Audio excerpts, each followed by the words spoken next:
Listen, a man woke up inside his tent at 2 in the morning to the sound of his tent zipper moving. Not snagging, not vibrating in wind, moving, one tooth at a time, slow and deliberate, from the bottom of the zipper track upward. From the outside. He was alone.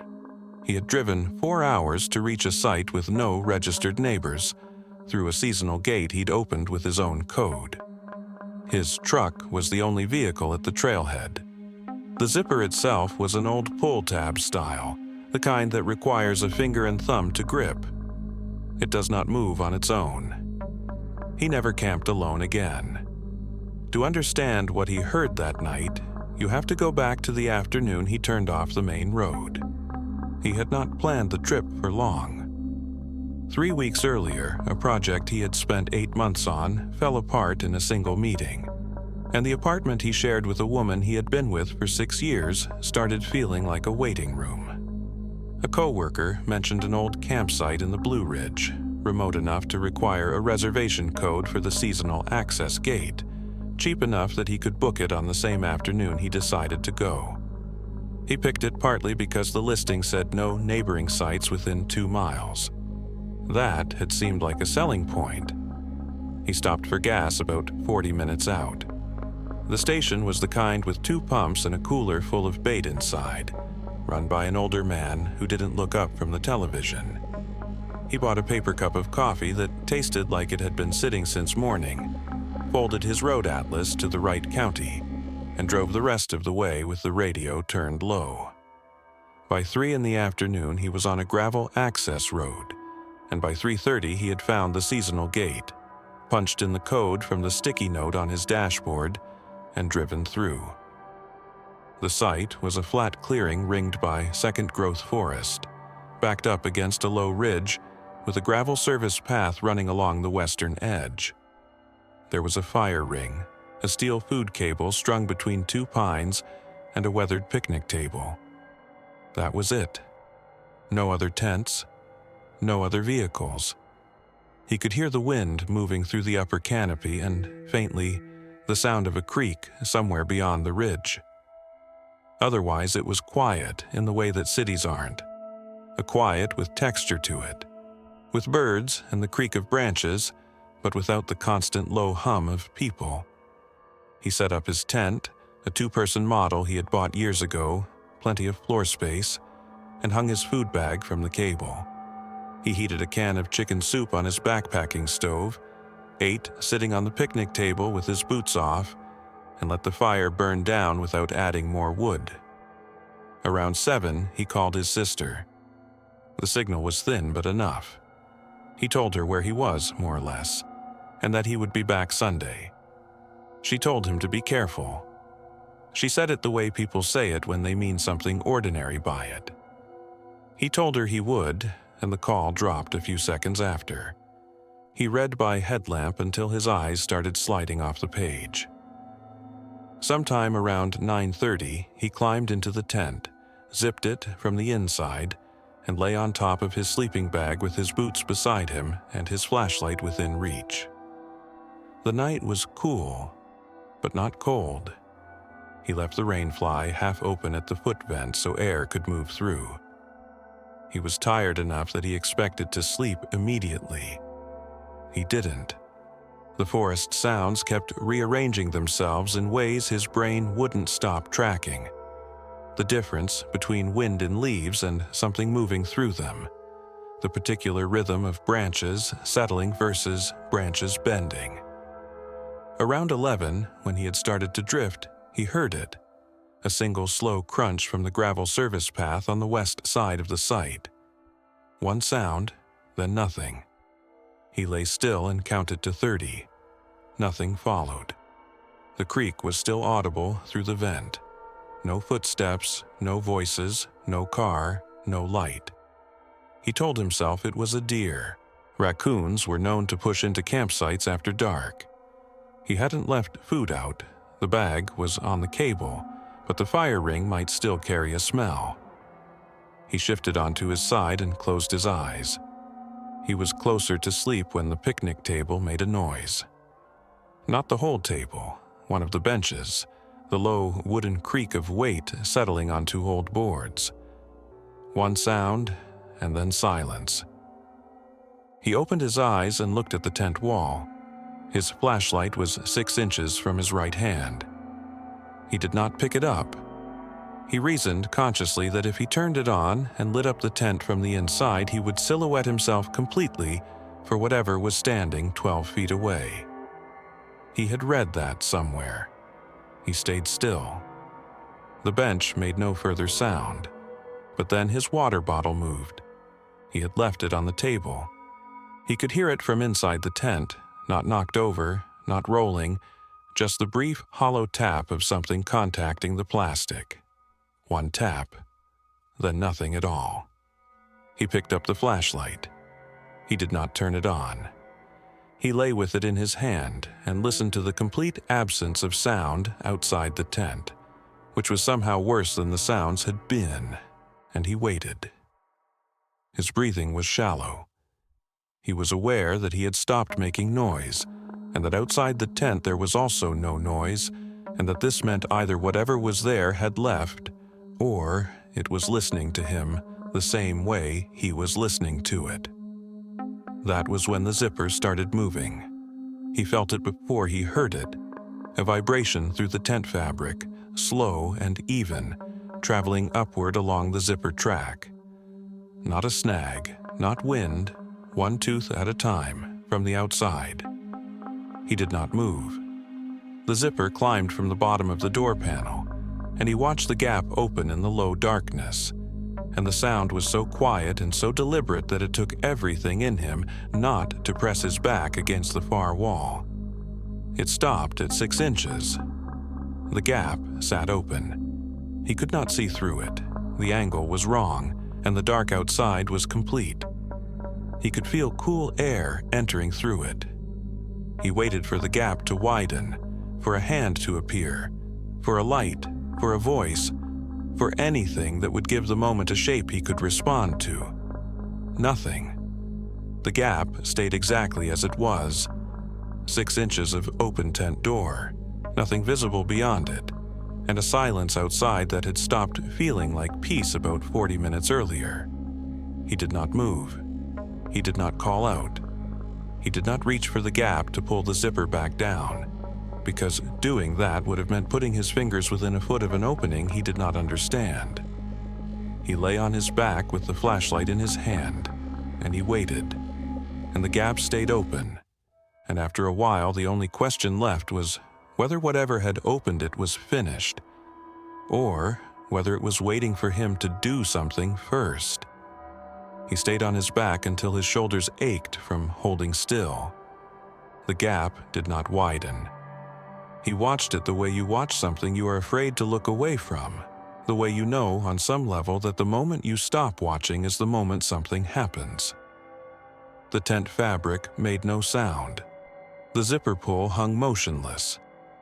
Whatever had moved, it was not moving anymore, or it was moving in a way that produced no sound at all, which was somehow the worst possibility. Around 1 a.m, he heard the gravel path again. One footstep, a single, deliberate crunch, and then nothing. Not 2 steps, not the scatter of an animal changing direction. One step placed carefully, and then silence so complete he could hear his own pulse in his jaw. He held his breath. The step did not repeat. He waited 30 seconds, then a full minute, then longer. The creek was still there, faint and constant beyond the ridge. The wind had dropped. There was nothing else. At 3:18, the pressure against the tent wall released. He had not realized anything was pressing against it until it stopped. The fabric had been slightly concave on the right side, not much, barely visible in the dark, and he had been staring at it for so long without consciously registering it that when it returned to its natural shape he actually exhaled. Whatever had been leaning against the outside of the tent was no longer there.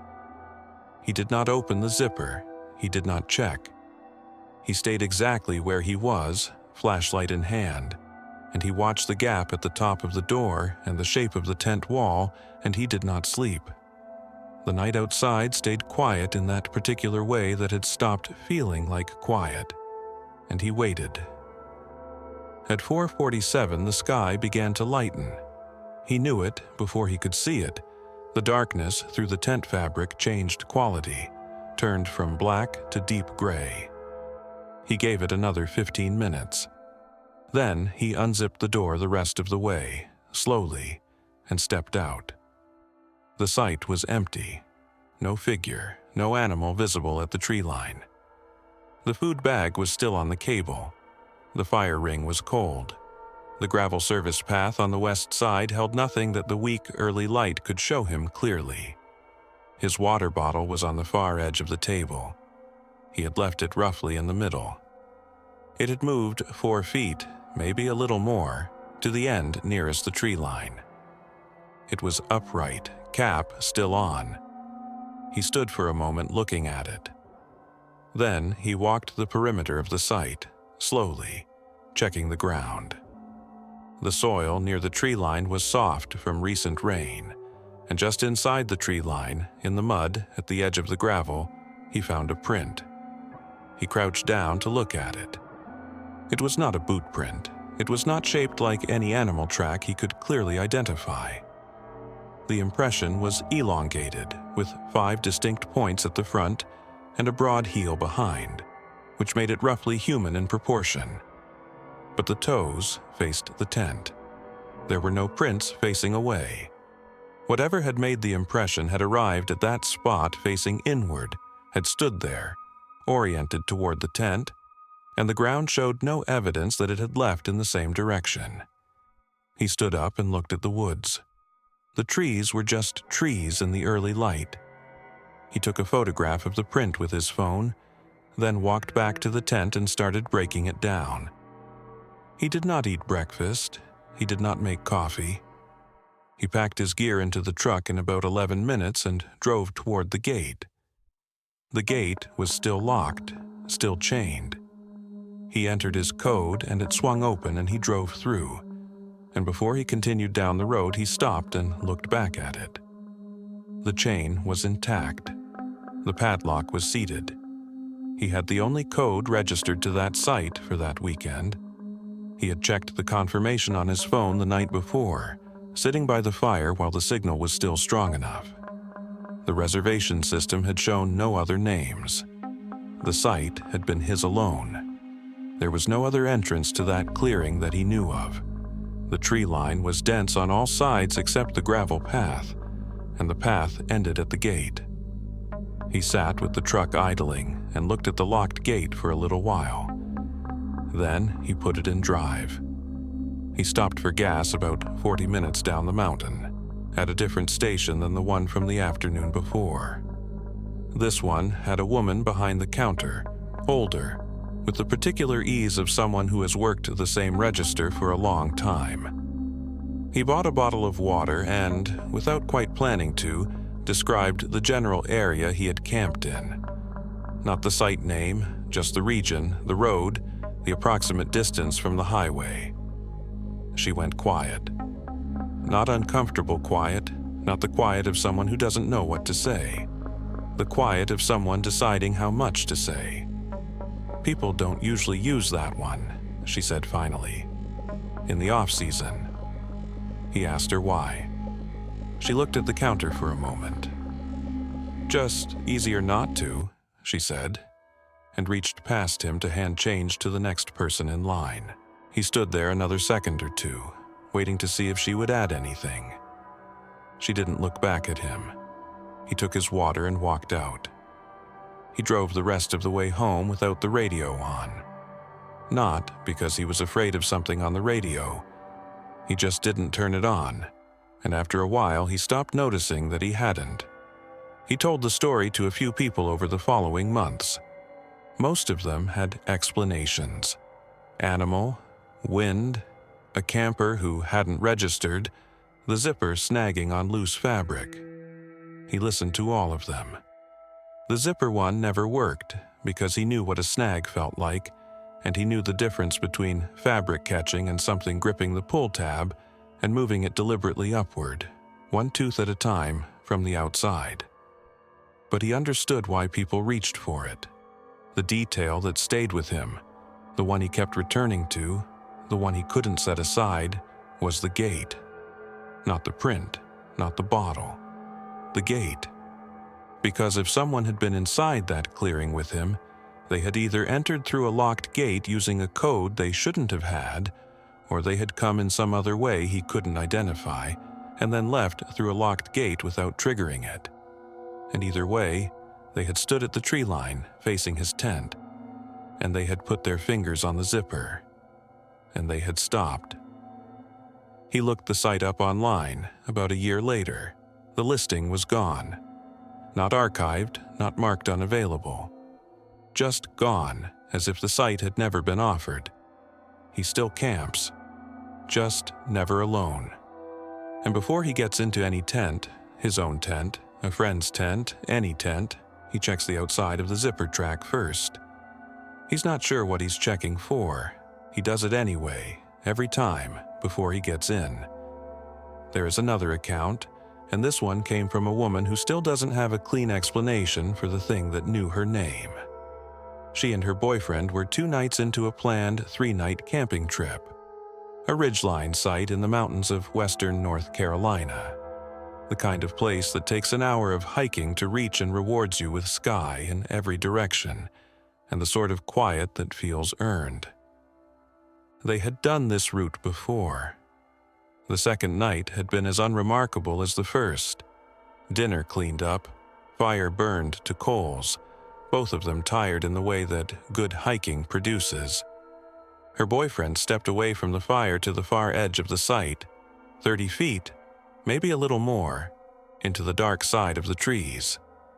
That was when she heard her name. It came from the wrong direction. That was the first thing that registered, not the sound itself, but where it came from. Her boyfriend had walked toward the eastern tree line, away from the trail, away from the ridge drop. The voice came from the west, from the dark side of the ridge, where the slope fell away steeply into nothing she could see, where there was no trail, no campsite, no reason for anyone to be standing in the dark. It was his voice. The pitch was right, the register was right. Even the particular way he shortened her name, the informal version, 2 syllables instead of 3, was exactly his. She turned toward it without thinking, the way you turn toward your name before you've decided to. "Over here," she called back. No answer. She stood at the fire and looked at the western tree line. The coals gave off just enough light to show her the first few feet of dark between the trunks. Nothing moved. She told herself he had gone further than she thought. That sound carried strangely on a ridge, that the slope caught voices and redirected them in ways that seemed wrong. All of that was plausible. Mountain terrain does strange things with sound. She had read that somewhere, or heard it from someone, and she held on to it. Her boyfriend came back from the eastern tree line 2 minutes later. She asked him if he had called her. He looked at her for a moment and said he hadn't made a sound since he walked away. She told him what she had heard. He stood at the edge of the firelight and looked toward the western slope and didn't say anything for a few seconds. Then they both heard it. Her name, again, from the west. The same voice. The same shortened form. But this time she wasn't relieved to hear something familiar, because she was looking at her boyfriend when the voice spoke, and his mouth wasn't moving, and the sound was coming from a direction neither of them was facing. It was close to right. That was the thing that made it worse, in a way, because a sound that was clearly wrong would have been easier to dismiss. It had his pitch and his accent, and the specific cadence of how he said her name when he was calling to her from across a room or a parking lot. But the last syllable was too long. Just by a fraction, a half-second passed where his voice would have stopped. Like someone who had heard the word many times, but had learned it by listening rather than by speaking it themselves.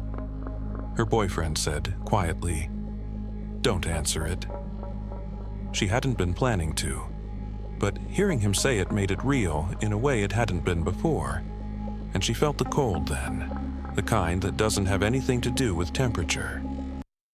They stood at the fire and listened. The western slope was silent. Whatever had spoken did not speak again, not immediately.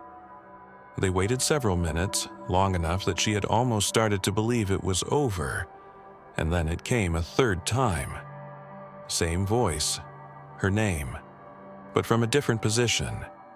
Not the same spot on the western tree line, higher now and closer, moved from where it had been to a point maybe 30 yards uphill and 30 yards nearer, along a section of slope that was steep enough that she wouldn't have wanted to cross it in daylight, let alone in the dark. It had covered that ground in under 4 minutes without making a sound on the way. Her boyfriend had his hand on her arm. Neither of them spoke.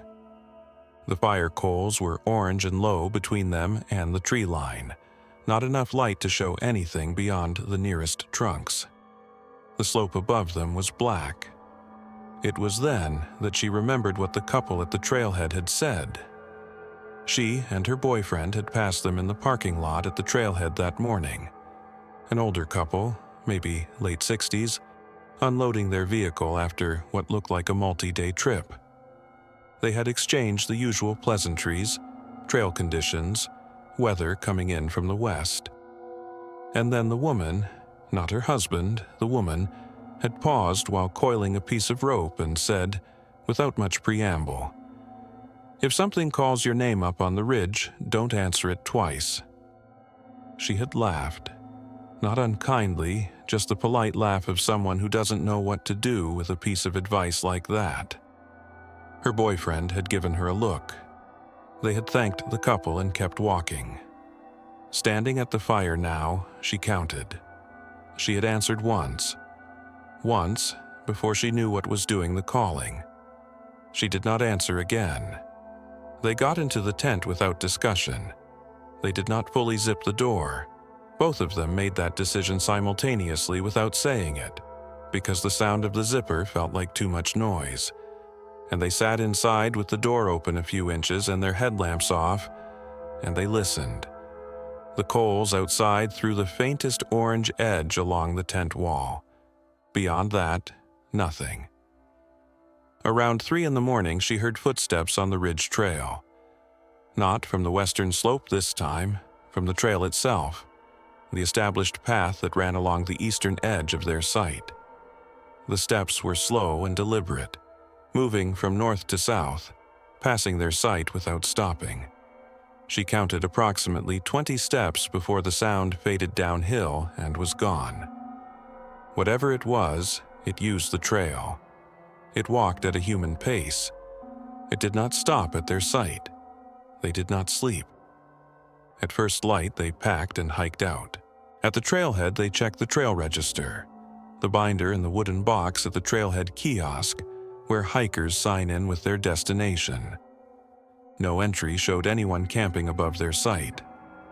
The ridge above their elevation was listed in the register's notes as closed to overnight camping, had been for 2 seasons due to erosion on the approach. So no one should have been up there.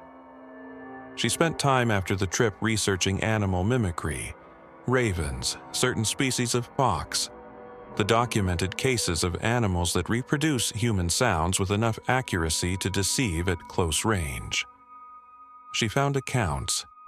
She read them carefully. None of them described what she had experienced with the precision that made her want to close her laptop and leave it closed. The pitch was one thing. The shortened name was one thing. Animals that mimic do not generally reproduce proper nouns. They do not generally reproduce the specific, informal version of a name, the version that only certain people use. And none of the accounts she found explained how it knew a name she had stopped using when she was 14 years old. That was the detail she had left out when she told the story to most people, because she didn't know how to say it without watching their faces change in a way she didn't want to see. Her boyfriend had not known that nickname. She hadn't used it since middle school. She hadn't mentioned it on the trip. She hadn't mentioned it to anyone in years. Whatever was on that ridge spoke the name she had stopped answering to 15 years ago, in a voice that sounded like the person standing next to her, from a position on a closed slope that moved 30 yards in 4 minutes without breaking a branch or disturbing a stone. She does not camp on ridgelines anymore.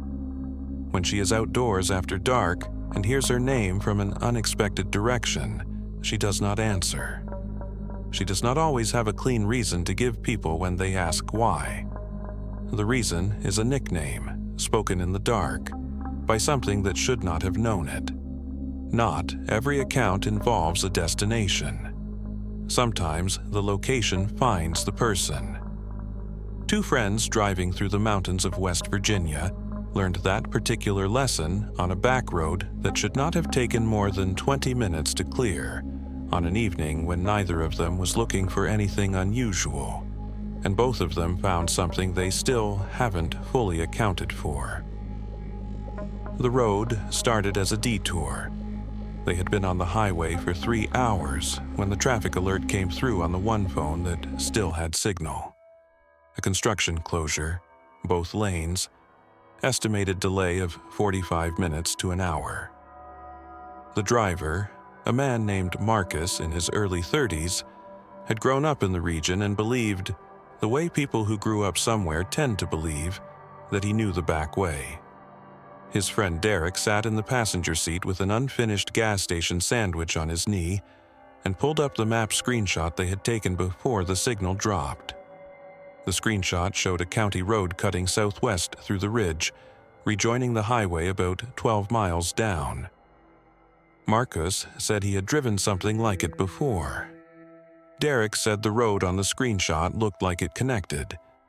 Neither of them looked closely at the road's classification, whether it was paved, whether it was maintained, whether the thin line on the map represented a through route or simply a property boundary that someone had once driven and marked.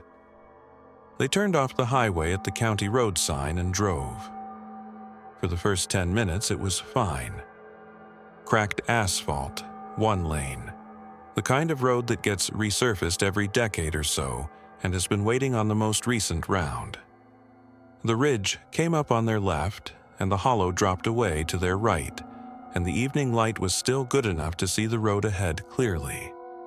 Marcus drove at about 30 miles an hour, which felt right for the surface. Derek ate the second half of his sandwich and watched the trees. Then the asphalt ended. It didn't end at a sign or a gate. It just stopped, mid-road, the way old pavement sometimes does in rural counties where the maintenance budget ran out and nobody came back. What continued past the end of the asphalt was a gravel road, then packed dirt, the surface narrowing as it went until there was barely enough width for the truck on each side. The tree canopy closed overhead. The light dropped. Marcus slowed to 15 miles an hour. Derek looked at the screenshot. The screenshot showed a line. The line appeared to continue. There was no way to know, from a screenshot taken before they lost signal, whether the line represented what they were currently driving on. They passed a sign nailed to a pine tree on the right side of the road.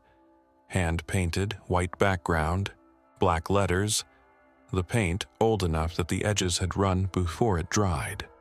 The top line read, "Private." Below it, in paint that looked like it had been added later, a second line, "No through." Marcus saw it in the headlights as they passed it. "That was behind us," Derek said. "I know." The road was too narrow to turn around safely. The embankment on the left dropped at a steep angle into the hollow, and on the right, the tree line was close enough that a three-point turn would have put the passenger side into the undergrowth. Marcus kept driving. The logic was simple and not unreasonable. If the road connected to the highway as the screenshot suggested, Continuing was faster and safer than reversing a quarter-mile of single-lane dirt road in the failing light. If it didn't connect, they would find a wide spot and turn around. They drove another half-mile before the headlights caught the figure. It was at the edge of the tree line on the right side of the road, upright, facing the road, not moving. Marcus saw it first and lifted his foot from the accelerator. Derek saw it a second later. They passed it at roughly 40 miles an hour, close enough that the headlights were full on it for 2, maybe 3 seconds. A person, standing at the tree line, facing the road, not moving. No reflective gear, no flashlight, no visible reason to be standing in that spot on a private dirt road at dusk. The arms were at the sides, but not quite naturally. Not the loose hang of someone standing at rest, but something slightly more deliberate, slightly more rigid, in a way that Marcus would later have difficulty describing precisely. "Did you see that?" Derek said. "Yeah." "Was that a person?" Marcus didn't answer right away. He was watching the road ahead. About half a mile further on, the tree line opened on the right into a wide gravel turnout, the kind of spot left by old logging operations, big enough to turn a truck around in. He pulled in and began a 3-point turn, the headlights sweeping in a long arc across the road and the tree line as he reversed and pulled forward. "Gone," Derek said. He was looking back through the rear window during the reverse portion of the turn. "What?" "They're not there anymore." Derek was looking at the stretch of tree line where the figure had been standing. The headlights swept past it during the turn. The spot was empty. Where'd they go? Marcus completed the turn. The headlights were now facing the direction they had come from, back toward the private sign and the highway beyond it. The road stretched ahead in the headlight beam, straight for about 60 yards before it curved. The figure was standing in the road, not at the tree line, in the road.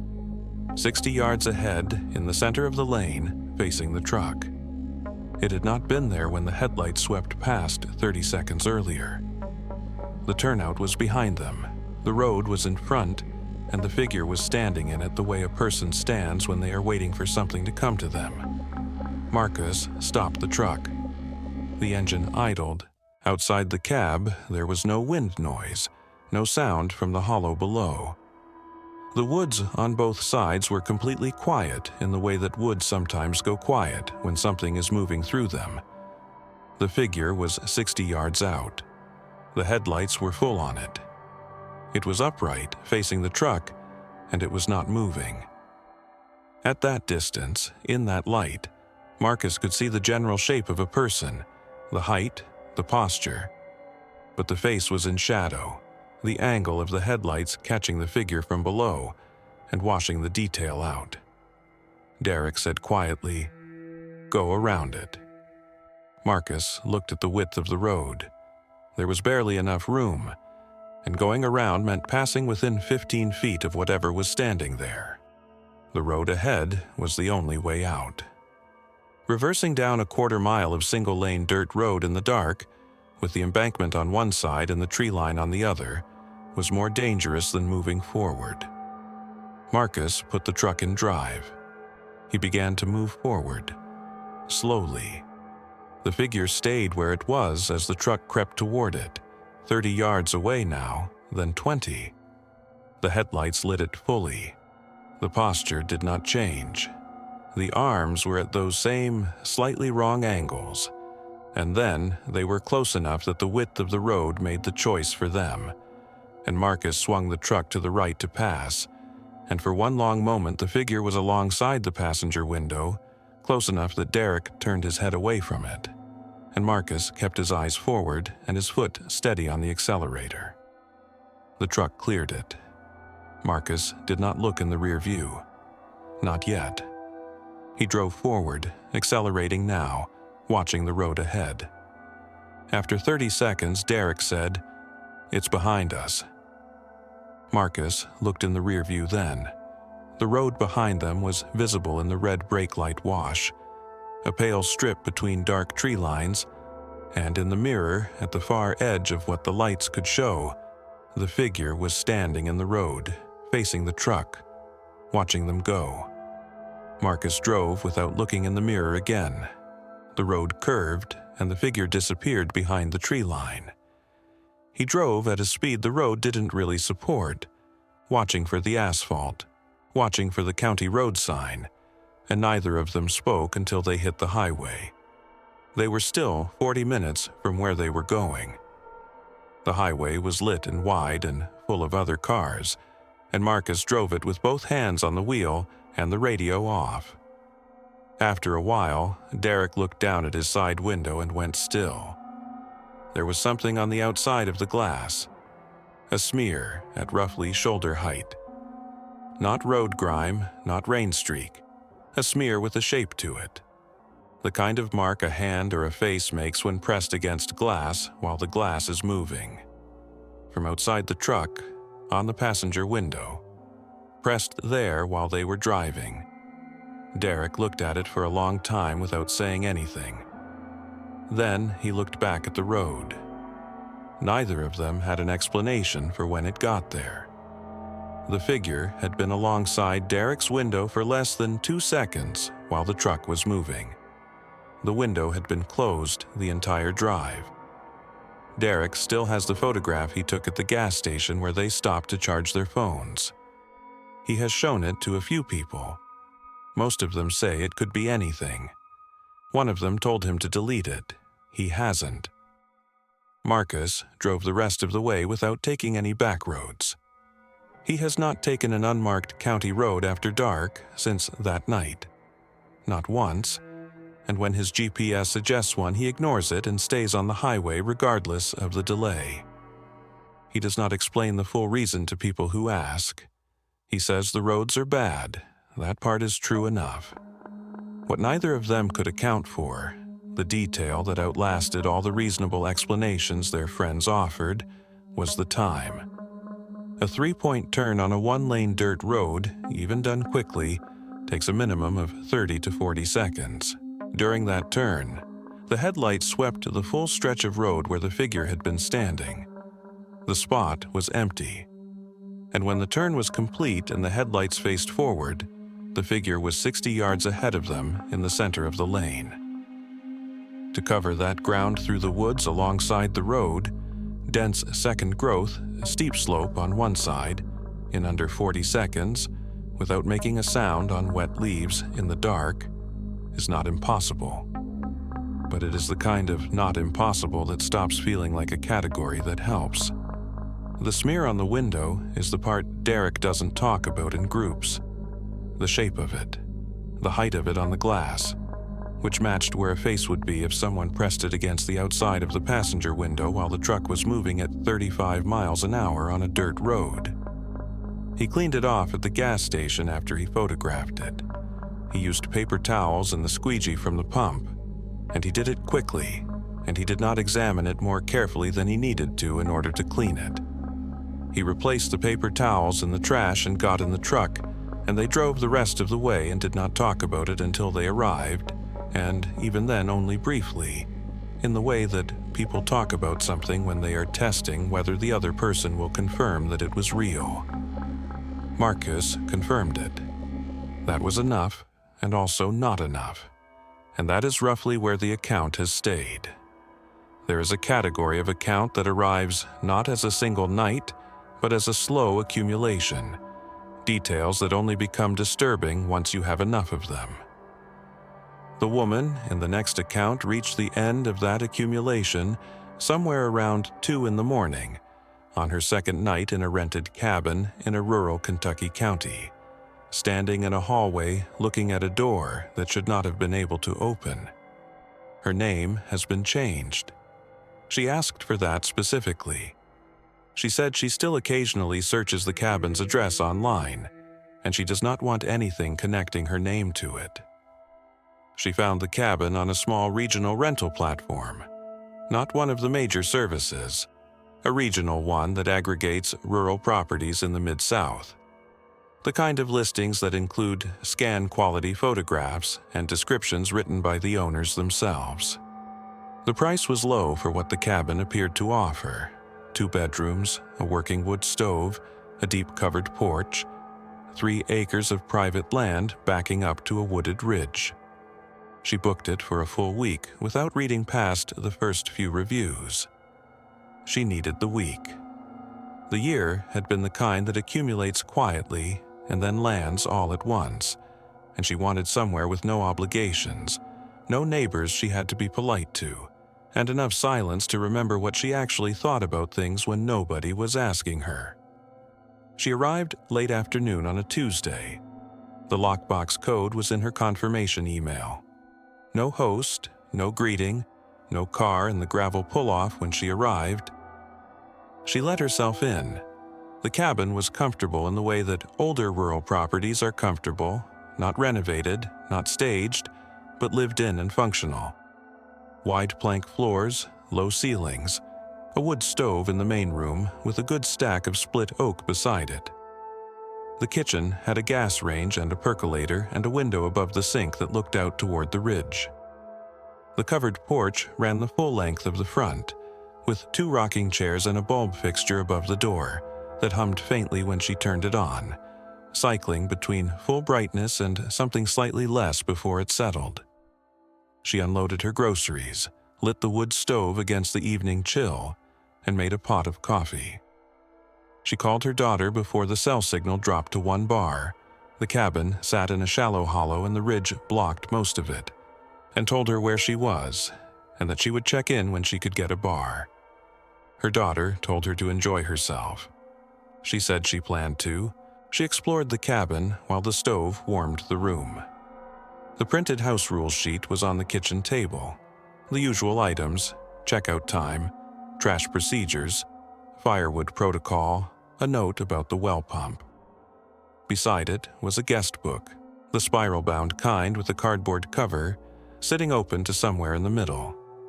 She read a few entries, the usual things: beautiful property, loved the porch, saw deer in the mornings, would come back.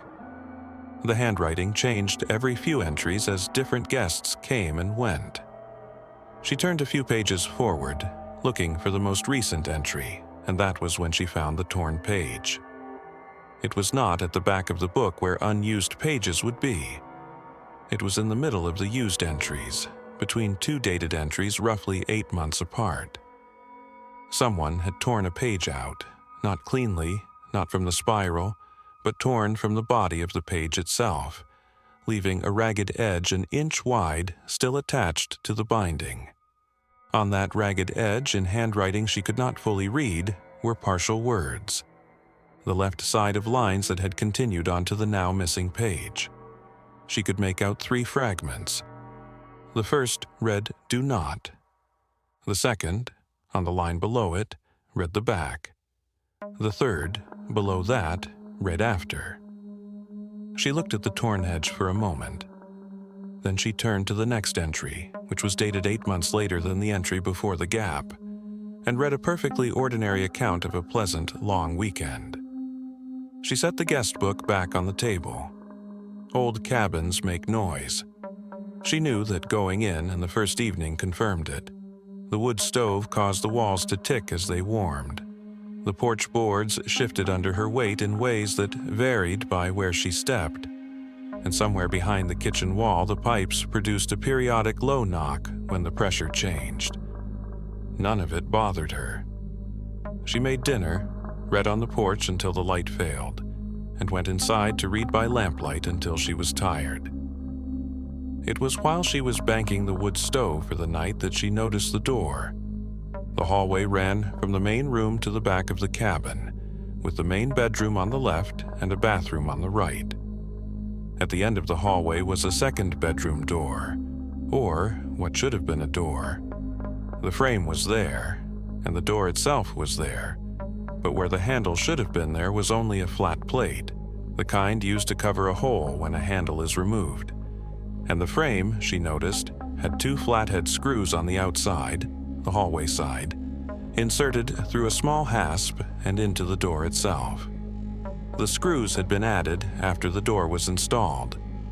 The wood around them was newer than the surrounding trim, and whoever had done it had not bothered to paint over the repair. The door had been made non-openable from either side without tools. Someone had decided, after the cabin was built and after the door was hung, that this door should not open. She stood in the hallway and looked at it for a moment. Then she took out her phone and sent the host a text asking about the back bedroom, why it was sealed, whether it was accessible. The host responded 4 hours later, while she was already in bed in the main bedroom with the door closed. The message was pleasant and brief. A moisture issue in the back room. Better to leave it closed. Everything she needed was in the main rooms. The host hoped she was enjoying the property. She read the message and set the phone on the nightstand. Old cabins had moisture problems. Landlords sealed off problem rooms rather than deal with them. That was a normal thing that happened with rural rental properties. She could think of 3 explanations before she finished the thought, and she held on to all of them. She was almost asleep when the sound came from behind the sealed door. One creak, slow, weighted, the sound of a floorboard taking pressure, the specific complaint of old wood bending under something that shifted its position, not the tick of temperature change, not the knock of the pipes, the sound of weight. Moving. She lay still. The sound did not repeat. The hallway outside her door was silent. The wood stove in the main room settled with a soft knock. Outside, the porch bulb buzzed faintly in the night air. She reached over and checked the lock on her bedroom door. It was engaged. She checked it again. The sealed door was 30 feet away down the hallway, secured with 2 flathead screws from the outside.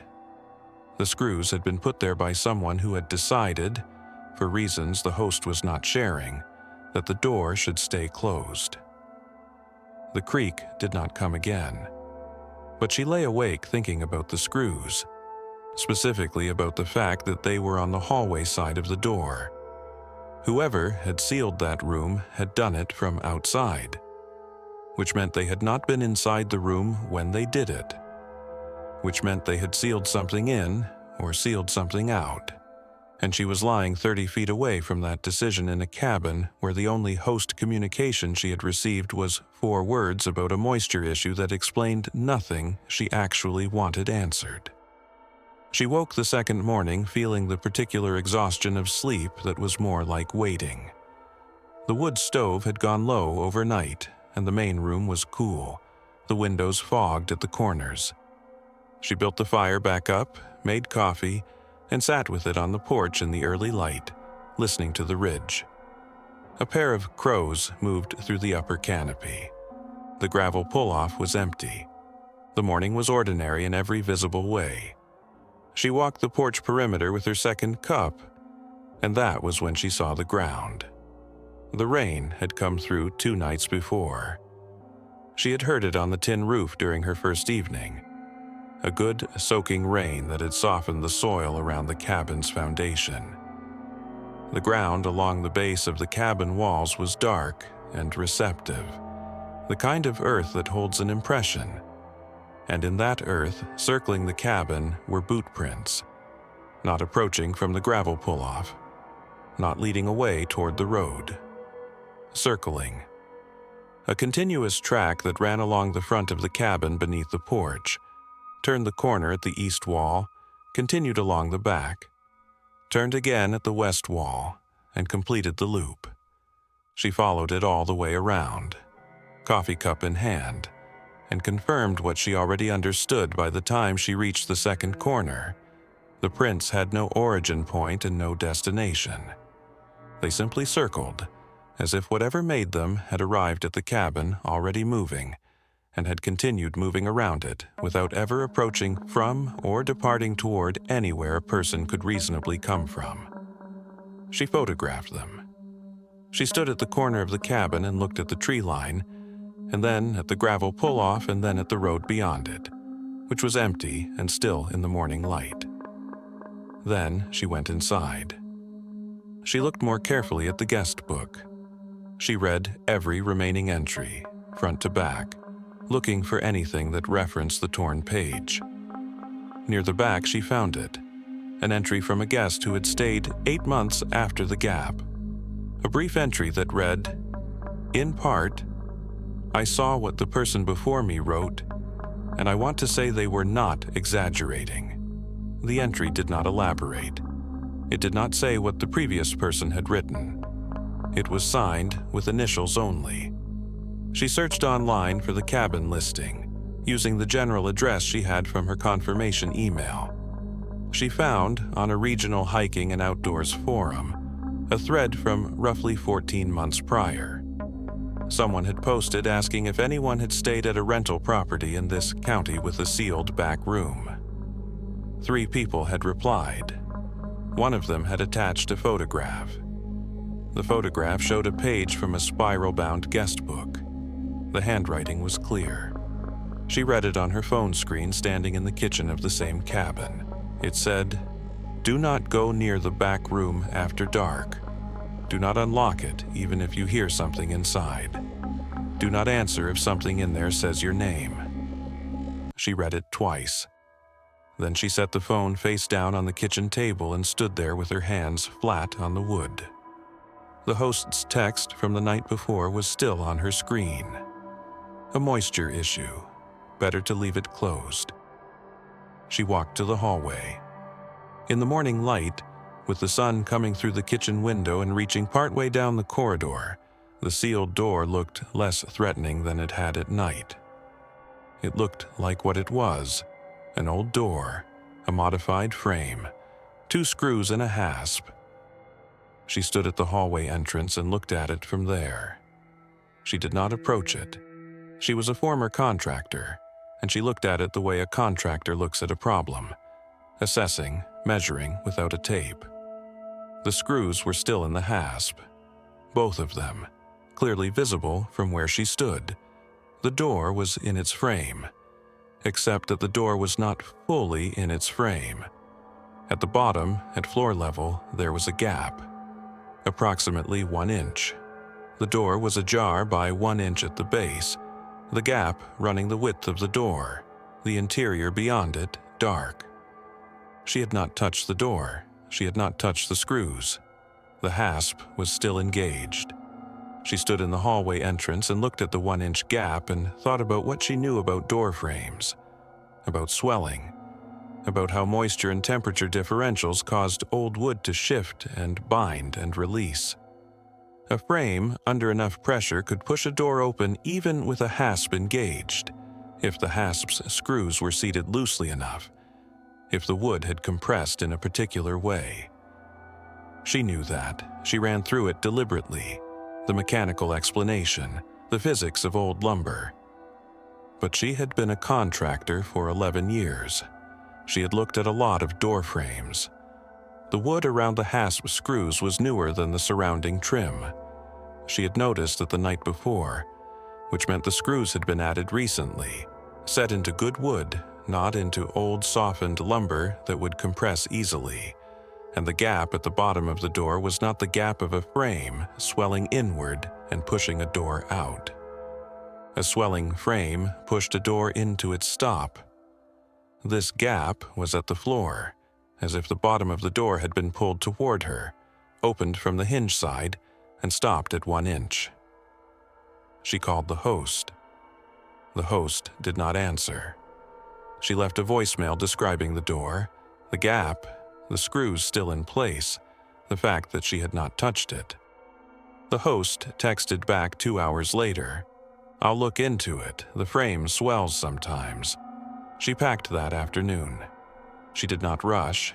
She moved through the cabin deliberately, collecting her things from the bedroom and the kitchen, banking the wood stove carefully the way the house rules asked.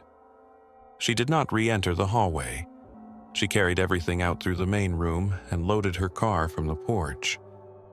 When she pulled the front door shut behind her, she did not look back down the hallway. She took the guest book. She acknowledged later that this was not the right thing to do. She said she picked it up from the kitchen table when she was collecting her things and put it in her bag without fully deciding to, and by the time she was on the county road, she had decided to keep it. She still has it. The cabin listing disappeared from the regional platform within 3 weeks of her stay. She checked periodically. The property address returned no results when she searched it 6 months later. Whatever hosting arrangement had been in place was gone. The detail she returned to, the one that the frame-swelling explanation could not address, was the screws. She had looked at them from the hallway entrance that morning. Both screws were seated in the hasp. The hasp was engaged. For the door to have opened at the base, either the screws had turned, which would have required a flathead screwdriver applied to each one, or the frame itself had shifted in a way that allowed the door to move despite the hasp. She had examined the frame from the hallway entrance. The frame had not shifted. She knew what a shifted frame looked like. She had repaired enough of them.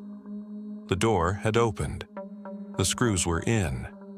She had no explanation for how those two things were both true at the same time. The guest book is in the back of her car.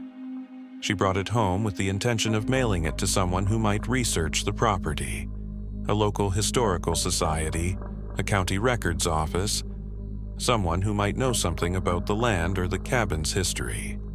She has not mailed it.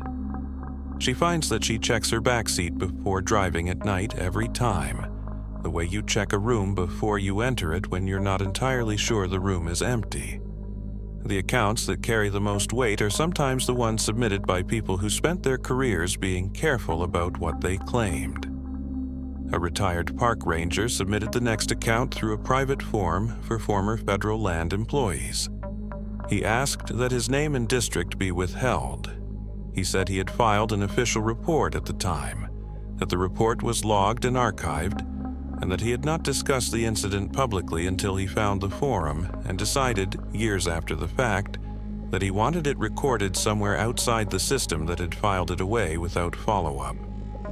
He had 22 years on the job. He said that at the start of his career, he had been skeptical of the stories that older rangers passed around, the radio calls from empty sectors, the trail registers with impossible dates, the things that hikers described seeing near the boundary lines in the hours before dawn.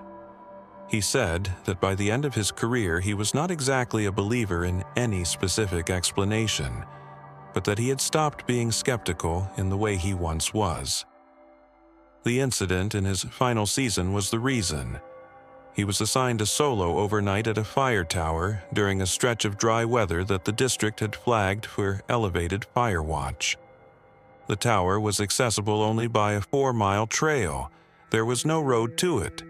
His truck was at the trailhead. No other vehicles were present when he started up.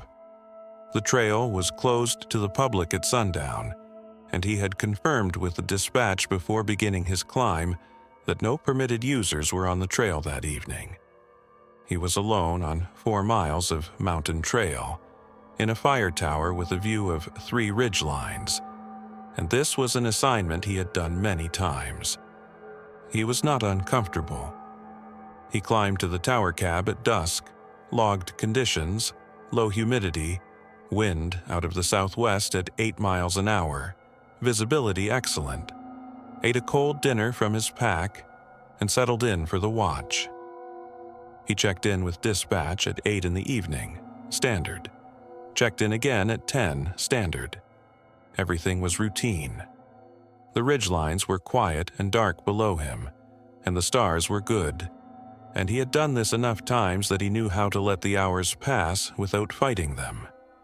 At 23:30, he heard a transmission on his radio.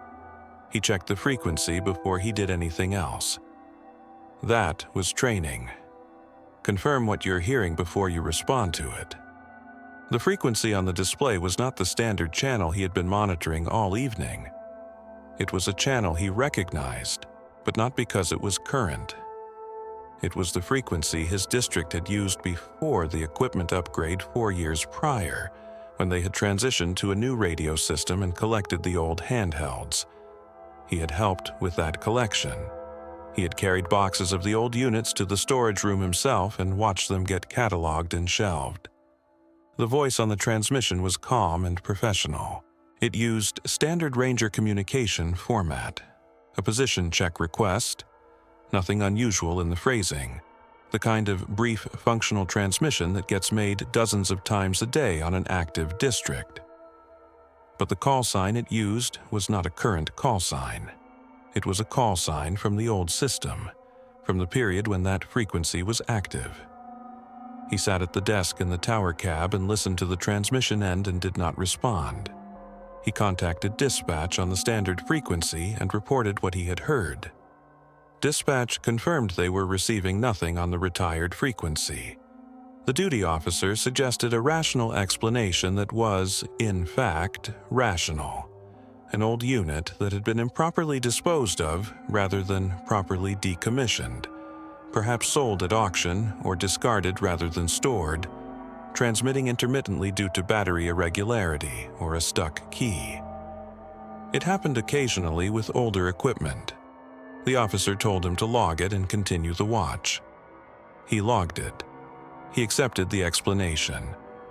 It was the kind of explanation that fits when you are a trained professional who has spent 2 decades finding the practical reason behind the strange things that happen on remote land at night. He went back to watching the ridgelines. At 1:13 in the morning, the transmission came again. Same frequency, same call sign, same professional format, a position check request, the same phrasing as before. He was ready to log it again as an equipment anomaly and move on. Then the voice continued past the request, past where the transmission should have ended, and gave a location. Not a general area, a specific trail junction, a specific distance marker, a specific elevation. The coordinates it named placed the speaker at the fire tower he was currently sitting in. He set the radio on the desk and looked at it. A malfunctioning unit with a stuck key or a battery irregularity does not generate accurate real-time position data. A unit transmitting intermittently from wherever it had ended up after improper disposal would give its own location, not his. The voice on the retired frequency had named the tower. It had named his elevation. It had named the junction on the trail below him. 4 miles from his truck, 4 miles from any road. He contacted dispatch again. Dispatch confirmed silence on the retired frequency. He reported the location data.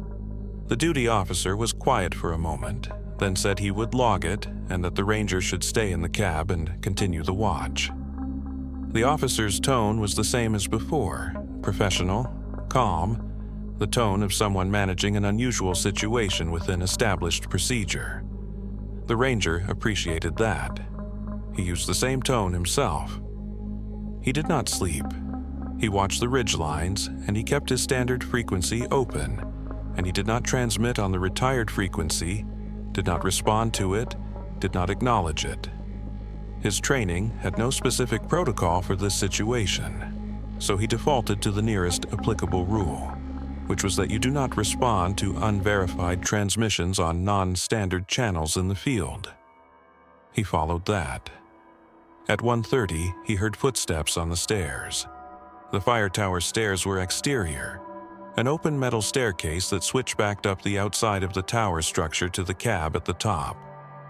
He could hear them from inside the cab, the particular sound of boots on metal grating, and he heard them now, slow, deliberate, climbing. 1 step, then the next, measured and even, coming from below. He sat at the desk with the radio in his hand and watched the cab door. It was latched from the inside.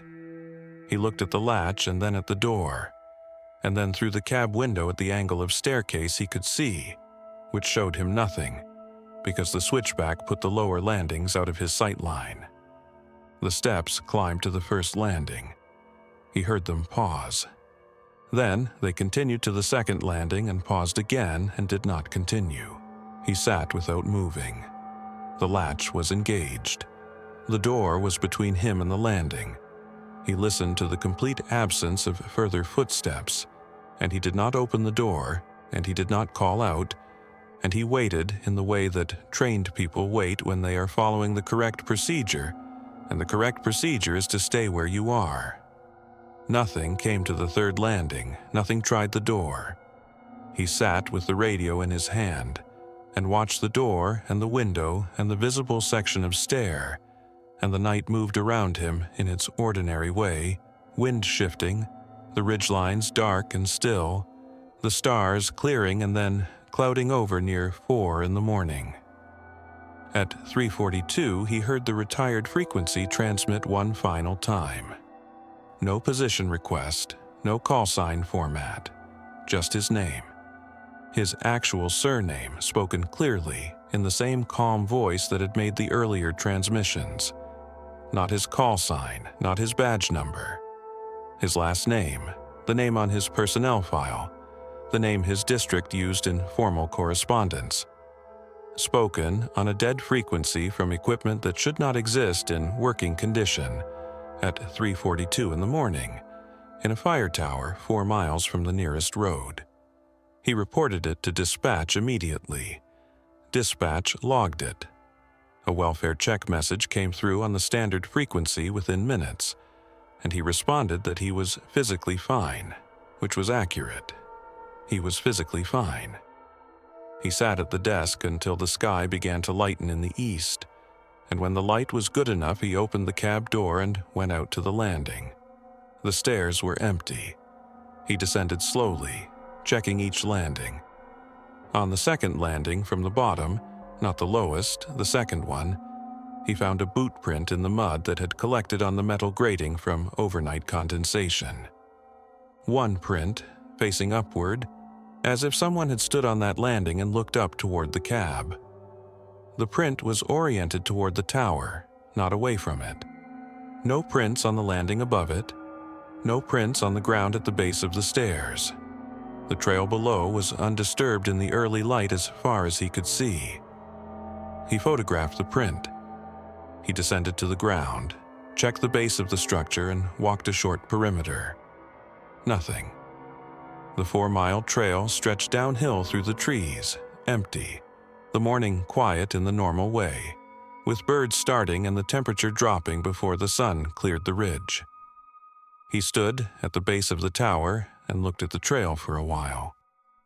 Then he started the walk down to his truck. He filed a full written report when he returned to the district office. The report was logged.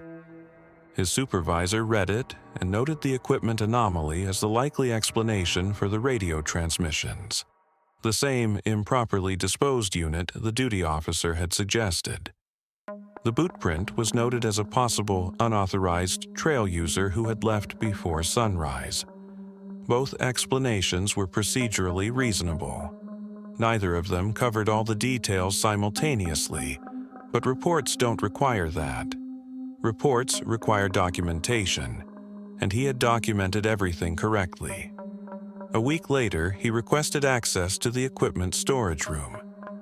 He told the supply clerk he was doing an inventory check on the older hardware in advance of a district audit, which was partially true. There was an audit coming. He went through the shelved units on the retired frequencies row, checking each one against the catalog tag. One unit was missing. The hook on the shelf was empty. The catalog tag was still attached to the hook, as they always were when a unit was checked out or transferred. The tag showed the unit's serial number and its last recorded check-in date. The date was 11 years prior. There was no departure record on the tag, no transfer notation, no damage report, no disposal record. The unit had been checked in 11 years ago and had simply not been there when he looked for it. Nobody had noted the absence. Nobody had filed anything. It had been gone for 11 years, and the empty hook had been part of the shelf long enough that no one registered it anymore. He looked up the call sign from the transmissions in the old district logs. It took him most of an afternoon. He found it. The call sign had been assigned to a ranger who had worked the district in the late 90s and retired in the early 2000s. The man had passed away 9 months after his retirement. The call sign had been formally retired at that point, removed from active use, noted in the log with the date and the reason. He did not tell his supervisor what he had found. He filed the missing unit as a discrepancy on the audit forms, which required no narrative explanation, and submitted it through the normal channel. Then he finished his remaining 3 weeks on the job and retired. He does not own a radio of any kind. He lives in a house from which he can see his neighbor's porch light from the kitchen window. He said in the forum post that he finds this comforting, the specific comfort of being able to see another lit window without trying. He said he was not sure why it had taken him 22 years in the mountains to want that, and that he supposed the answer was obvious enough that it didn't need stating. The catalog tag is still on the empty hook in the storage room, as far as he knows. The unit it describes has been gone for 11 years. On one night during that time, it transmitted on a dead frequency, named a specific location, and spoke a man's surname in a calm and professional voice. The report is filed, the explanation is logged, and somewhere out in the district, in the woods, in the hollow, on a slope, in a place no longer checked, a piece of equipment that should not work is either silent or waiting for the right conditions to transmit again. Not every account arrives with a figure or a voice. The strangest one in this collection arrived almost quietly, through a man who fished the same creek hollow for 30 years, and came home one afternoon with a word written in his notebook that he had not written himself. His nephew shared the account on an outdoor forum about 2 years after it happened. The man himself, his uncle, a retired schoolteacher in his late 50s who had fished that particular creek hollow in eastern Tennessee since he was young enough to need help tying his hooks, had confirmed the summary was accurate but declined to write it himself. He said he didn't want to make it into more than it was. His nephew said that was part of the problem, that his uncle kept trying to make it into less than it was, and that the forum seemed like the right place to let it be exactly what it was, and nothing more. The hollow was a place the man knew the way you know a place after 3 decades of returning to it.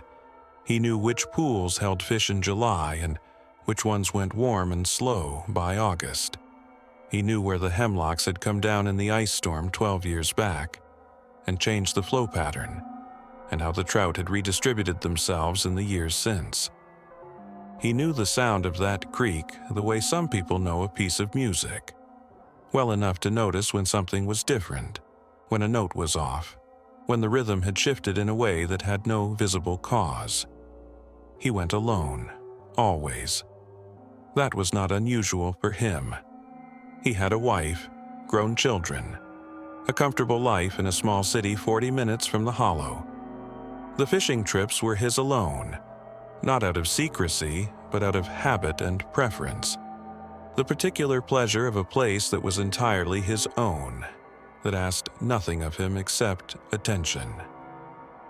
He arrived mid-morning on a Thursday in late September, parked at the pull-off above the hollow, and made his way down the access path with his waders over his shoulder and his rod case in his hand and a thermos of coffee in his vest pocket. The day was clear and cool. The sky the particular shade of blue that comes in the mountains in early fall when the humidity has finally dropped. The hemlocks on the upper bank were still green.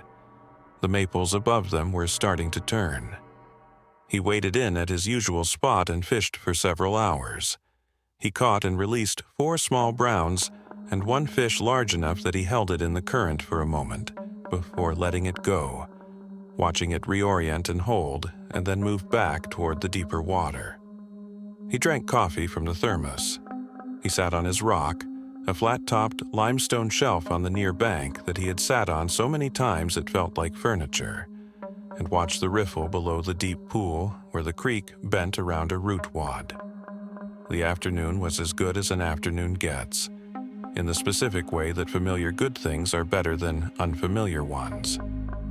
Around 3:30, the birds stopped. He noticed it the way he noticed most things in the hollow. Gradually, then all at once. The yellow-throated warblers that worked the hemlock branches had been audible since he arrived, and then they weren't. The wood thrush that he usually heard somewhere on the far bank in the afternoons, gone. The background of bird sound that he had stopped consciously registering hours ago simply was not there anymore, and its absence was loud in the way that silence in a familiar place is loud. He looked up from the water. The hemlocks were still. No hawk visible in the sky above the hollow. No obvious cause. He had seen the birds go quiet before. A fox moving through the understory. A barred owl relocating before dusk. Any number of natural disturbances that resolved themselves within a few minutes. He watched and waited, and after 10 minutes the birds had not returned. He kept fishing. There was no reason not to. The creek was still running, the light was still good, and the hollow looked exactly as it always looked. He made 3 more casts working the near edge of the pool, and was reaching for his thermos when the creek went quiet. He registered it first as a change in his own perception, a wondering if he had momentarily lost focus. Then he registered it as something outside him. He could see the water moving. The riffle below the pool was still riffling. He could see the surface texture, the small standing waves where the current broke over the submerged rocks, the movement of the current pushing downstream the way it always had. But he could not hear it. He removed his hat and pressed it flat against one ear, closing off the ambient. With the hat against his ear, the silence was more complete, not less. He could hear the pressure of his own pulse. He could not hear the creek. He stood in the water and looked downstream and upstream and at the far bank, and then he heard the breathing. It came from the far tree line, maybe 20 yards across the water.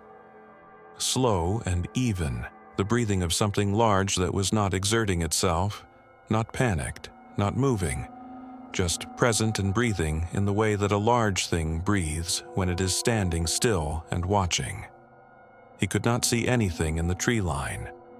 The undergrowth on the far bank was dense, hemlock and rhododendron growing close to the water, and whatever was in it deeply enough that the dappled light showed him nothing. He did not call out. He did not move quickly. He stood in the water and listened to the breathing, and the breathing continued at the same rate, unhurried, steady, for what he later estimated was 3 to 4 minutes. It did not approach. It did not recede. It was simply there, on the far bank, in the trees, breathing slowly in the silence where the creek had been. He began to move toward the near bank. He did not turn his back to the far tree line. He took slow, lateral steps through the current, keeping his eyes on the rhododendron and the hemlock shadows, and the breathing continued without change, no quickening, no pause, no response to his movement.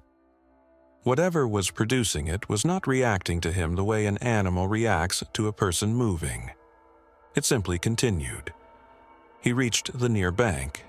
He gathered his rod and his thermos and his wading bag without rushing, the way he had trained himself to do things in the hollow. Carefully, correctly, without wasted motion. He kept the far tree line in his peripheral vision while he worked the clips on the wading bag. The breathing was still there. Still even. Still the same rate it had been when he first heard it. He walked out of the hollow by the access path, the same way he had come in. He did not look back after he entered the path, where the angle of the slope put the creek out of sight line. He walked at a steady pace to the pull-off and got in his truck and drove home. He did not return to the hollow that season. When his nephew asked him about it later, he said the hollow felt different now, and that different was not the right word, but it was the only one he had. He said it felt like the hollow had stopped being his, the way a space stops being yours when you realize someone else has been using it without your knowledge, and that this feeling did not go away when he thought about it rationally, and that he had eventually stopped trying to make it go away.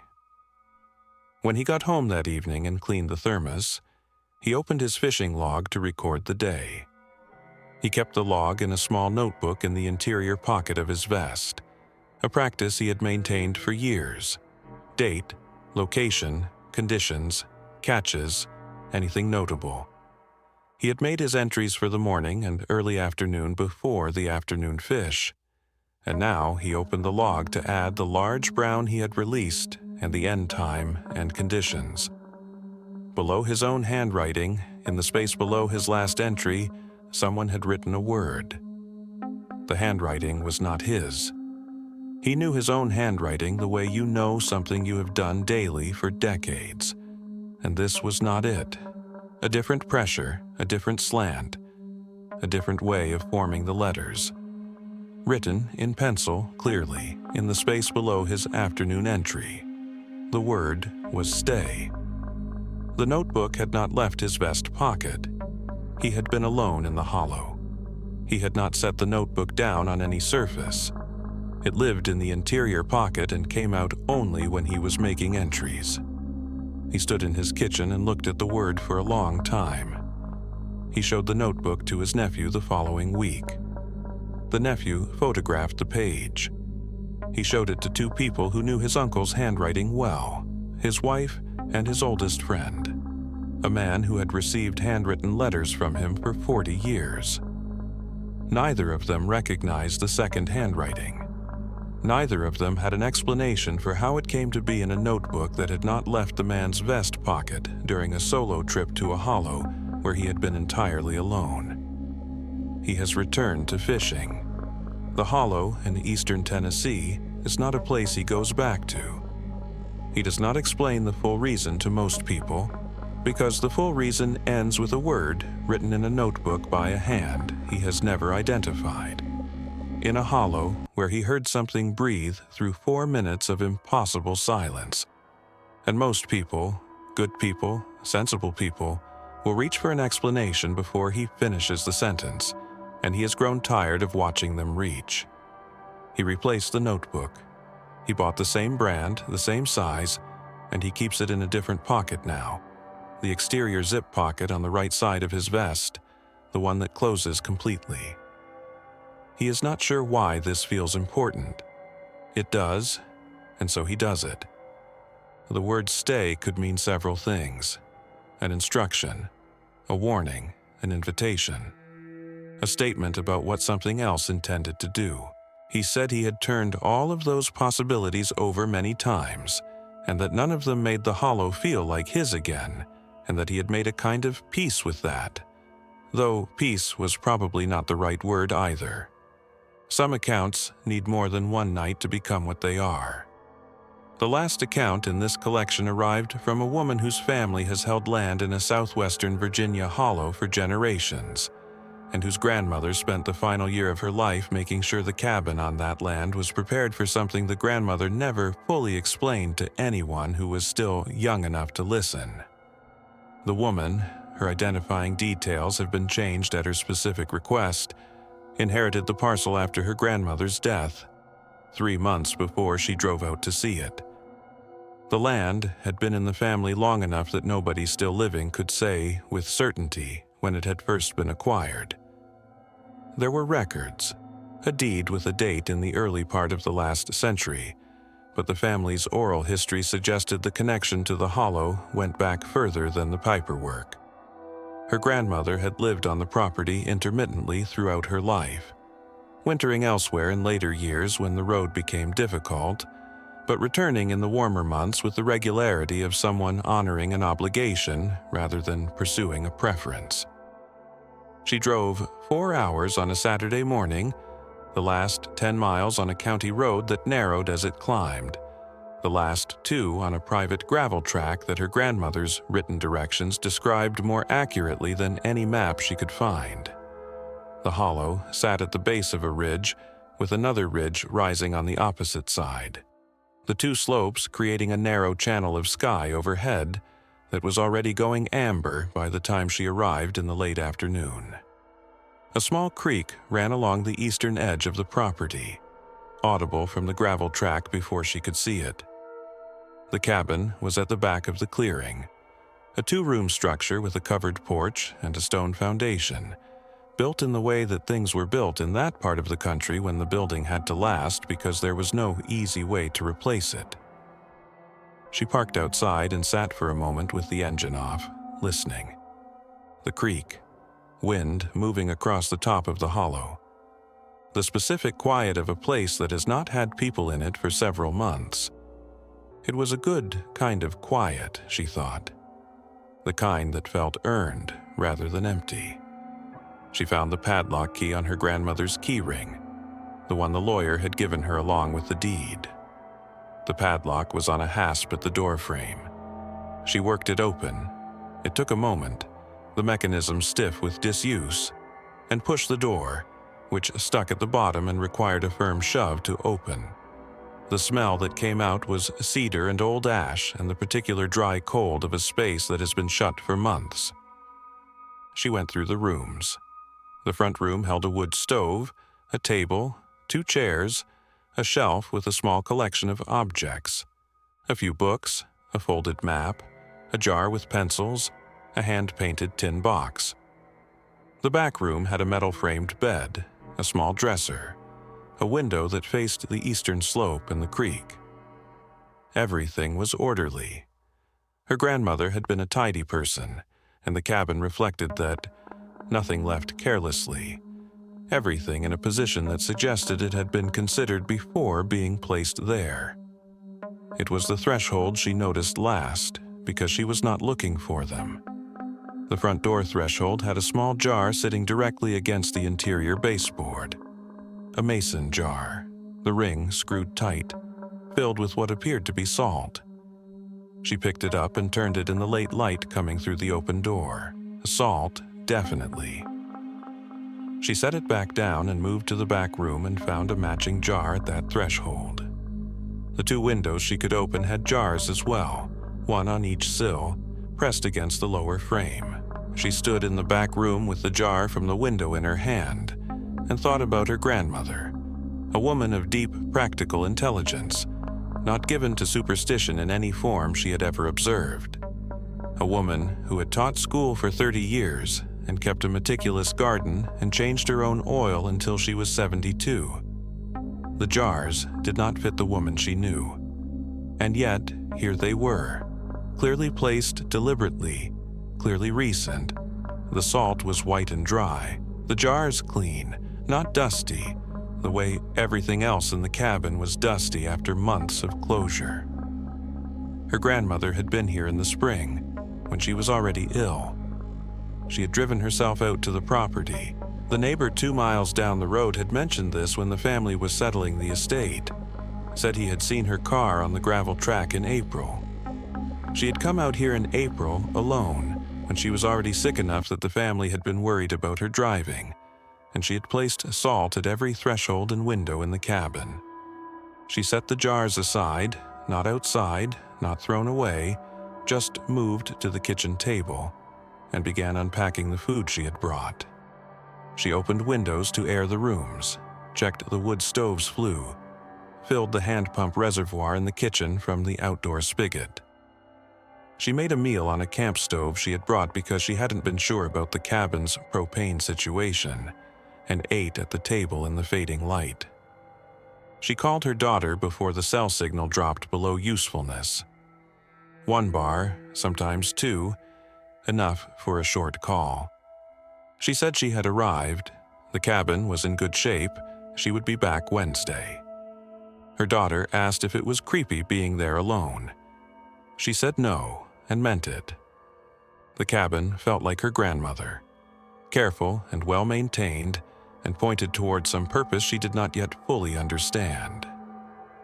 After the call, she explored the front room more carefully, reading the spines on the shelf, opening the tin box which held a collection of receipts and folded papers she didn't examine closely. She moved the tin box aside to reach a book behind it and found, lying flat against the back of the shelf, a small Bible. Her grandmother's name was written inside the front cover in her grandmother's handwriting. She set it on the table and turned to the back, where her grandmother sometimes kept papers tucked between the final pages, and found what she had half expected to find without knowing she was expecting it. A folded sheet of paper, her grandmother's hand, a short list. She unfolded it and read it in the last of the window light. The list said, "Do not whistle from the porch after dark. Do not go to the creek after dark. Do not open the back room after dark. If it calls your name, do not answer. If it calls someone else's name, do not answer for them. The circle holds if the floor is not disturbed. I have done what I can." She read it twice. She read it the way you read something written by a person you trusted completely, something that carries the full weight of that trust, written in a voice she recognized as precisely her grandmother's. Not mystical, not frightened, but practical in the way that a pre-surgery checklist is practical. The voice of someone who has assessed a situation and identified the relevant variables and written them down so that the next person would not have to figure them out from scratch. She took a photograph of the list. Then she folded it back into the Bible. She went to look at the back room, not to enter. She stood in the doorway with her phone light and swept it across the floor. The room was as she had seen it before, the metal bed frame, the dresser. But on the floor, in front of the back wall, was a circle drawn in something powdery and gray. Not chalk, she thought. Something finer than chalk, pressed into the grain of the old floorboards. It was roughly 3 feet in diameter, and it was centered on one particular board, a board that was darker than the boards around it, and set slightly lower in the floor, with no nail head visible at the surface. She looked at the board for a long moment. Then she stepped back and pulled the back room door nearly closed, and returned to the front room and sat by the wood stove. She had not whistled. She would not go to the creek after dark. She would not open the back room. These were not difficult rules to follow. They were specific, and they were her grandmother's, and she would follow them the way she had always followed her grandmother's specific, practical instructions, which had never once been wrong. Around 11, she heard the creek change. She had been aware of it as background since she arrived, a low, constant presence in the eastern darkness beyond the clearing. And then, briefly, it was not that. It was the cadence of her grandmother's voice. Not words, not a name, just the rhythm of how her grandmother spoke when she was explaining something important, the particular pace of those sentences. She sat up straight and listened, and within a few seconds it was creek noise again, only creek noise. The same low, constant sound it had always been. She sat with her hands around her coffee cup and listened to the creek and did not move for a long time. She told herself she was tired. She told herself grief did strange things to perception, that she had been thinking about her grandmother since she arrived and that the mind produced what it was focused on. That a creek in a hollow at night made sounds that the tired and attentive ear could shape into almost anything. She went to the window that faced the ridge and looked up at the slope in the last of the evening light. Something was moving through the trees on the ridgeline, slowly, steadily, not following any trail she could see. She watched it. It stopped at the edge of a rock outcropping near the top of the visible slope, and it stood there, facing down into the hollow, and it did not move again before the light failed completely, and she could no longer see the ridge. A deer. The posture was wrong for a deer, but the light had been bad, and deer did strange things on ridgelines at dusk. She pulled the curtain and went to the front room and locked the door and checked it twice before she sat back down. She would leave in the morning. That was reasonable. She would assess the property in the daylight she had used and make the sale decision from a distance, the way sensible people made decisions about complicated things. The door was locked. The salt jars were on the table. The back room was closed. She had followed every item on the list. She did not look at the back room door when she carried her bedroll to the front room. She settled near the wood stove and left the lamp on and listened to the hollow settle around her, and told herself that leaving in the morning was the right choice, which it was, and that everything would be straightforward in daylight, which she was less certain about. She did not sleep so much as hover at the surface of it, aware of the cabin around her the way you are aware of a room when something in it is not quite settled. The wood stove ticked as it cooled. The creak was audible through the wall, ordinary creak noise, the same low constant she had been hearing since afternoon. Nothing shaped like a voice. Nothing with cadence or rhythm beyond water over rock. She kept the lamp on. She lay on her back and watched the ceiling, and after a while the watching became less deliberate, and she was close enough to sleep that her thoughts started coming loose from their logic, arriving in fragments rather than sequences.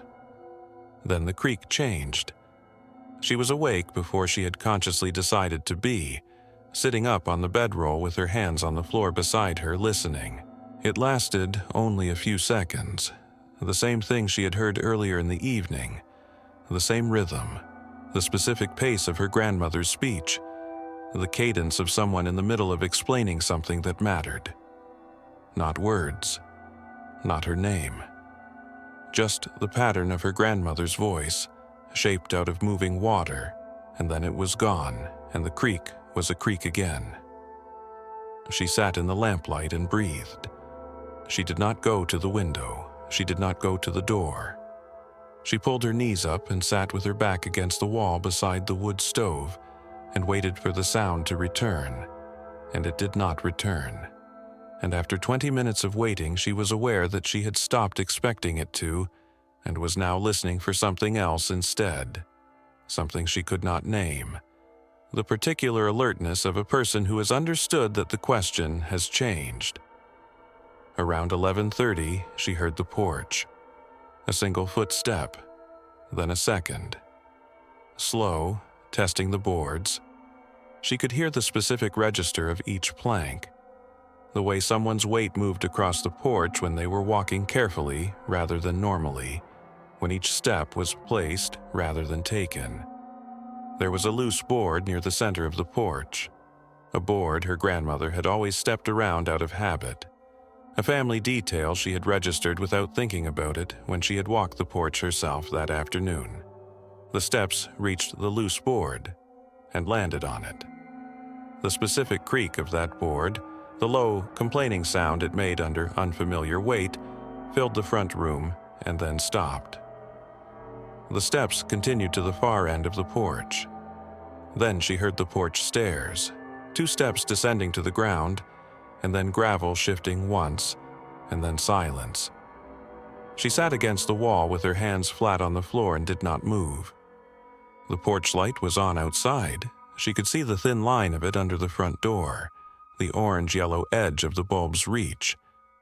The light did not change. Whatever had been on the porch had not stood in front of the door. It had walked the length of the porch and descended and moved onto the gravel and stopped. She waited. 20 minutes. 30. Nothing further came from the porch or the gravel. The creak continued its ordinary sound.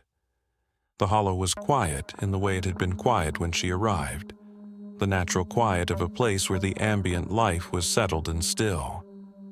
She did not open the door. She did not look out the window. She followed the list in the only way she could follow it at that moment, which was to stay where she was and wait. She found the Bible again somewhere after midnight. She was not looking for it. She had set it on the shelf when she finished reading the list, and she found herself holding it without quite remembering picking it up, sitting cross-legged on the bedroll with it open in her lap. She turned through the pages slowly. Her grandmother had made occasional notations in the margins, dates, brief phrases, nothing that read as annotation, more like the record of a person marking the moments when a particular passage had meant something to them. Near the back, she found a longer notation, 3 lines in the margin beside a passage in Revelation. The handwriting was older than the list she had found earlier. Looser. The letters formed with less precision. The way handwriting changes when the hand that makes it is very young or very old. She read it slowly. It said, "The hollow keeps its own time. What lives in it does not leave, and it knows who belongs here and who does not. Granddaddy said, 'Stay out of the back room.' His father said the same. I am saying it here so that whoever comes after me will know I did not make this up, and I am not the first one to say it." She sat with the Bible in her lap and read the notation twice. It was not her grandmother's handwriting from the final years, the precise, careful hand she knew from letters and birthday cards. It was her grandmother's handwriting from much earlier, younger, less controlled, written when her grandmother was perhaps 20, perhaps younger. The notation had been there for a long time, long enough that the ink had faded to the same brown as the printed text around it. She thought about her grandmother at 20, sitting somewhere with this Bible and writing that sentence. She thought about her grandmother at whatever age she had been in April, driving herself out to this hollow when she was already ill, placing salt at every threshold and window, doing what she could. She closed the Bible and set it on the floor beside her and did not pick it up again. She followed the list through the rest of the night. She did not go to the porch. She did not go to the creek. She did not open the back room. When the lamp's battery pack began to dim around 3 in the morning, she replaced it with the backup she had brought, because she had decided that she was not going to sit in the dark in this cabin, and that this was a reasonable decision that required no justification. At 4:30, she heard her name. Not from the porch. Not from the creek, or not only from the creek. From outside, from the direction of the creek, in a voice she recognized completely and had not heard in 3 months, since the last time her grandmother had called her by phone. A call that had lasted 11 minutes and covered practical matters, the deed, the key ring, the property's condition, and had ended with her grandmother saying her name once, the full version, the way she had always said it, before she said goodbye. That was the voice. That was the name. Coming from the direction of the creek in the dark before dawn. She did not answer. She had not answered the first time she heard something on the ridge. She had not answered the porch steps. She did not answer now. She sat with her back against the wall and her hands on the floor, and she listened to the silence that followed, and she did not move, and she did not speak. The list said, "If it calls your name, do not answer." She had not answered. She held on to that. It was the only thing she was certain she had done correctly, and she held it the way you hold something small and solid when everything around you is uncertain. Dawn came slowly in the hollow. The sky between the 2 ridges going from black to gray to a pale, thin light that reached the cabin windows without warmth. She had not slept. She got up when she could see clearly and made coffee and stood at the kitchen window looking out at the clearing. The morning was ordinary. The clearing was empty. The creek was audible, just water, just the normal sound of it. The tree line on the eastern slope stood quiet in the early light, nothing moving. She had decided in the night that she would leave after photographing the circle in daylight. She wanted a clear photograph of it, the circle, the specific board beneath it, the condition of the floor, before she went. It seemed important to document it properly, the way her contractor's instincts told her to document anything that might matter later. She would photograph it and leave. That was the plan.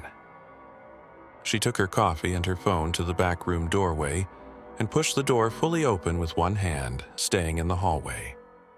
The morning light came through the east-facing window and lit the room clearly. She crouched in the doorway and took 3 photographs of the circle, then zoomed in on the board at its center. The board was darker than the others, the surface worn smooth in a way that old wood becomes smooth under repeated contact. No nail head. the edge of the board was fractionally lower than its neighbors, as if the space beneath it had compressed over many years under something heavy and regular. She leaned forward to see the edge of the board more clearly, to see if there was a gap between it and the adjacent boards, if there was any light coming from below. Her knee touched the floor. She registered it immediately, felt the cold of the old boards through her jeans, looked down, and saw her knee on the floorboards inside the back room. Her weight forward, her free hand braced on the floor beside her knee. Inside the room. The circle was to her left. Her knee was 6 inches from its edge. She pulled back immediately, straightening in the doorway, both feet in the hallway. She looked at the circle. It appeared intact. The powdery line was unbroken as far as she could see from the doorway. She had not touched the line itself. She had not touched the board. Only the floor beside the circle, 6 inches from its edge. She stood in the doorway and looked at the room and thought about her grandmother's words. The circle holds if the floor is not disturbed. The floor had been disturbed. Not the circle itself, not the board, but the floor of the back room, inside the room, by her knee and her hand for a period of approximately 3 seconds. She did not know if that counted. She genuinely did not know.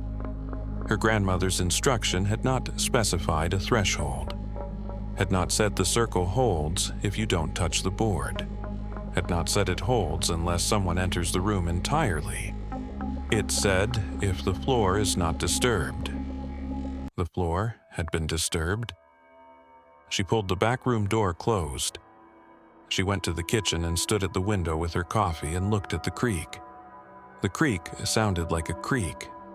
She told herself it was fine. She told herself she had barely touched the floor, that her weight on the boards for 3 seconds was not the kind of disturbance her grandmother had meant, that the instruction was intended to prevent something more significant. She told herself all of this in a steady internal voice, and she was aware, even while she told herself, that she was not entirely convinced by any of it. She would leave now. Not after more photographs, not after any further examination. She would pack her remaining things and load the car and drive down the gravel track and get onto the county road, and not stop until she reached a town with a gas station and cell service and other people. That was the plan, and it was a good plan, and she was going to follow it. She set her coffee cup in the sink and turned to collect her things, and as she turned, she saw the back room door. It was open. Not the inch it had been ajar before. Fully open, standing against the wall, the room beyond it visible in the morning light. The circle on the floor, the dark board at its center, the east window bright above it. She had pulled it closed 30 seconds ago. She had heard the latch click. She stood in the kitchen doorway and looked at the open back room door and did not move toward it. 30 seconds. She had been at the sink for 30 seconds with her back to the hallway. The door had been latched. She had heard it. The cabin had no draft significant enough to move a latched door. She had noted the stillness of the air inside the rooms since she arrived, the way the lamp flame had not wavered once during the night. She turned away from the hallway and went to the front room and began collecting her things. She did not rush. She moved with the deliberate economy of someone who has made a decision and is following through on it before any other information can complicate it. Bedroll rolled and strapped. Camp stove broken down and packed. Food bag from the kitchen, the remaining groceries. She left the perishables she wouldn't use, set them on the table, took the rest. She did not re-enter the hallway. Everything she was leaving with came out through the front room and across the porch and down the steps to the car. She made 3 trips. On the second trip, she noticed the ground along the base of the cabin had dried slightly in the morning air, enough that the boot prints from the night before were still visible but less defined, the edges beginning to crumble. She did not stop to look at them again. She had the photographs. On her third trip, she paused on the porch and looked up at the ridge. The figure was on the outcropping. Full morning light, clear sky, no fog, no ambiguity of dusk to soften what she was seeing. It was on the rock outcropping near the top of the eastern slope, upright, facing down into the hollow. At that distance, she could not resolve a face. The slope was steep, and the outcropping was high enough that the figure was small against the sky. But it was upright in the way a person is upright, and it was standing with a stillness that was not the stillness of an animal pausing between movements. It was the stillness of something that had been standing there for some time and intended to continue standing there. She looked at it for 3 seconds. She did not look directly at it. She kept her gaze slightly to the left of it, at the tree line beside the outcropping, in the way you look at something you have decided not to fully acknowledge. Then she went inside for the last of her things.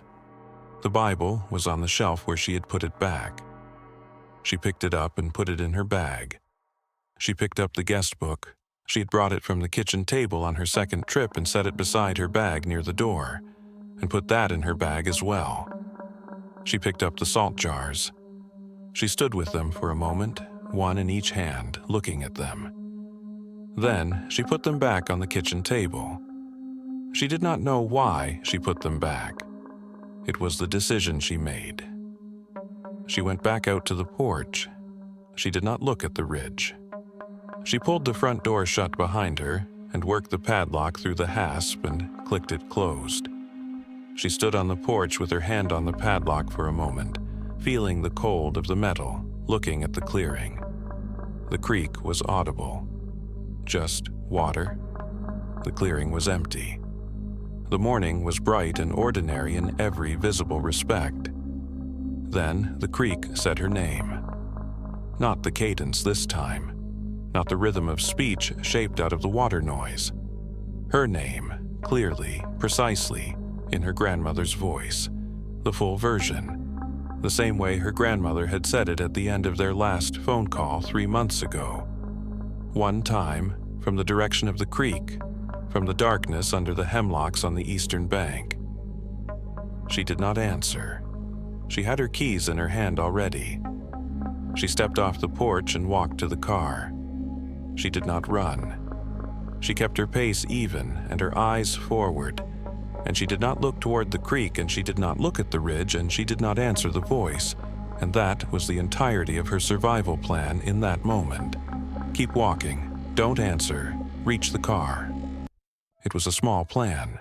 It was the only one that mattered. She got in and started the engine and put the car in reverse.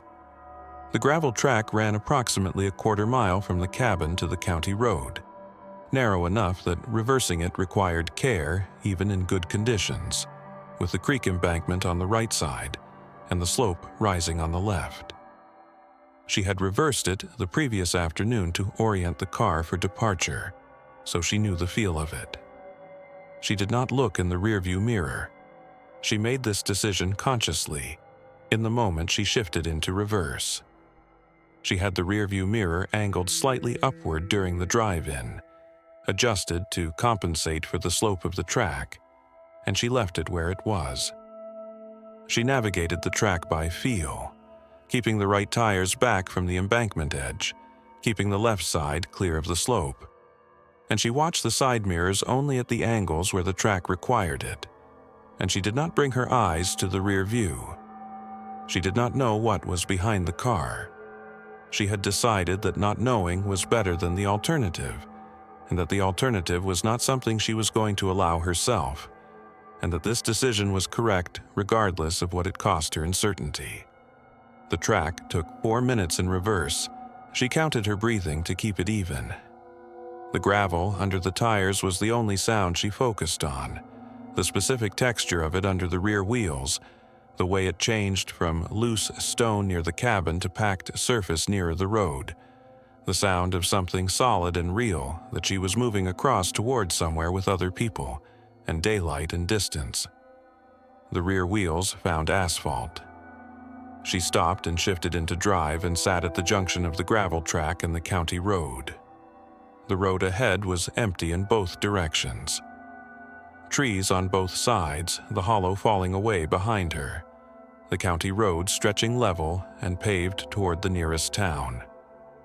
She put her hands on the wheel and sat there for a moment and breathed. Then she looked in the rearview mirror.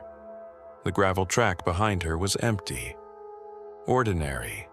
The trees on either side of it stood still in the morning air. The track disappeared around the first curve, and beyond the curve the hollow was invisible, just tree canopy and the slope of the ridge above it. Nothing on the track. Nothing at the edge of the trees. Nothing at the mouth of the track where it met the road behind her. She should have felt relief. She registered that she should feel it.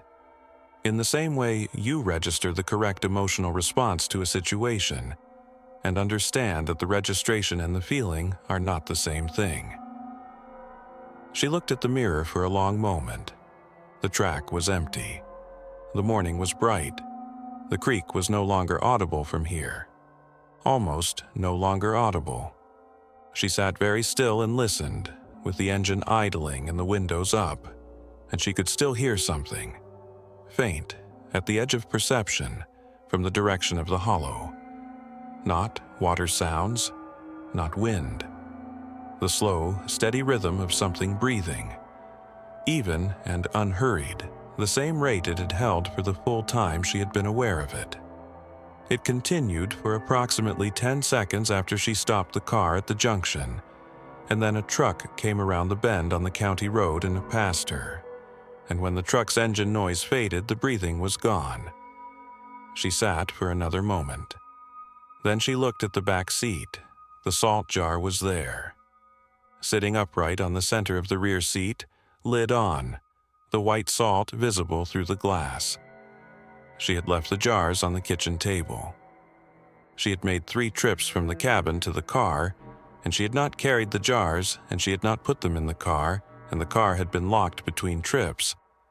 She had clicked the lock each time she went back inside, a habit, and the jar was sitting on the center of the rear seat as if it had been placed there carefully by someone who wanted to make sure it would not tip over. She looked at it for a long time. Then she took her phone off the dash and photographed it.